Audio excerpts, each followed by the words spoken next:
আসসালামু আলাইকুম। জি বলেন। আপনি জানেন বাংলাদেশে আদমশুমারি শুরু হয়েছে, তো আপনার পরিবারের সদস্য সংখ্যা কয়জন সেটা আমরা গণনা করতে এসেছি। জি বলেন। জি, আপনার নামটা? দিনমজুর। না, মানে আপনার পেশা না, আপনার নাম।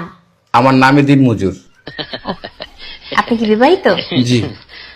কয় বছর হচ্ছে বিয়ে করেছেন? 1 বছর। আপনার কি বাচ্চা আছে? জি 2 জন। মানে আমি 2 বিয়ে করেছি। ও আচ্ছা। আপনার স্ত্রীর নাম? ছোটজন না বড়জন? বড়জন? কেয়ামত। কিয়ামত। আর ছোটজন? তুফান। ও তুফান। আপনার সন্তানের নাম? ছোটজনেরটা না বড়জনেরটা? কিয়ামত জনেরটা? ঝড়। ঝড়। আর তুফানেরটা? সিডর। সিডর। জি, আপনার মূল্যবান সময় দেওয়ার জন্য আপনাকে ধন্যবাদ। আর লাগবে না? না না না, আর কিছু লাগবে না। আর কিছু লাগলে নিয়ে যান। না না, তাহলে ভিতরে এসে চা খেয়ে যান। এখানে বেশিক্ষণ থাকলে সমস্যা আছে। না না না, আর কিছুই লাগবে না। আপনাকে অসংখ্য ধন্যবাদ, ভালো থাকবেন।